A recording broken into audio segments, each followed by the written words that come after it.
Number जो यहाँ पर निकल कर आया वो हमारे महंगाई के आंकड़े रहे हैं, जो कि बहुत हमारे काम के कॉन्फिडेंस एनहांसिंग रहे हैं, क्योंकि 18 महीने के बाद हमने देखा है 5% के नीचे 4.7%, 5.66 से घटकर हम 4.7 पर आए हैं।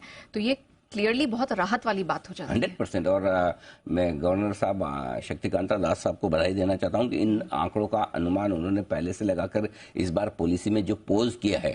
6 अप्रैल का पोज आज भी हमारे काम आ रहा है। 6 अप्रैल से जो तेजी एक तरफा बनती हुई दिखी, हालांकि तेजी तो 28 मार्च के आसपास से शुरू हो गई थी, जब मैं छुट्टी पे गया था बोल के कि बस बड़ी बैट्स का वक्त है, अब रेंज से बाहर निकलकर बड़ा मुंह दिखाने को तैयार है। लेकिन हाँ, मतलब असली ट्रिगर जो है वो गवर्नर साहब से आया और काफी विजनरी देखा जाए अप्रोच उनकी रही है। सबसे बड़ी चीज ने आपने लिए कि 18 महीनों के निचले स्तरों पर महंगाई है।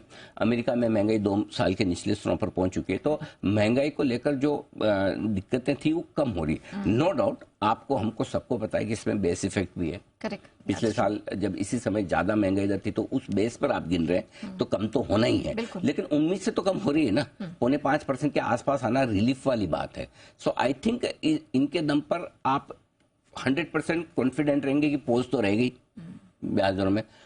हो सकता है गवर्नर साहब दूरदर्शी है, कुछ आगे की और देख लें कि किस तरह से तेजी से कम आ सकती है, और उसको देखकर इस पॉलिसी में ना भी सही आगे चलते हुए जब भी जितना जल्दी कट करने के बारे में सोचे। कमेंट्री हो भी सकती है कमेंट्री की, अगर इसी तरह से तेजी से घटी तो हम कट भी सोच सकते हैं। सो आई थिंक ये नंबर हमारे ज्यादा काम का है बाजार के लिए। आज अगर सबसे बड़ा एक पॉजिटिव है तो वो महंगाई के आंकड़े, और दूसरा बड़ा पॉजिटिव है वो एफआईज के नंबर्स होंगे, वो मैं थोड़ा आगे डिस्कस करूंगा। लेकिन सबसे बड़ा पॉजिटिव हमारे बाजार के लिए कि महंगाई के मोर्चे पर न सिर्फ अमेरिका को राहत मिली है, हमको भी मिली है, और ये हमारे लिए बहुत पॉजिटिव है। एग्जैक्टली तो ये एक पॉजिटिव फैक्ट है जिस पर आज डेफिनेट तौर पर मार्केट रिएक्ट करता हुआ दिखेगा। लेकिन सर, मार्केट को स्ट्रैटेजाइज कैसे करना है? सबसे अच्छी बात मुझे जो एक बेसिक लेवल पर समझ में आई कि इंटरनेशनल मार्केट भले ही उतार चढ़ाव दिखा रहा था, हमारे मार्केट्स ने अपनी स्ट्रेंथ, रेजिलियंस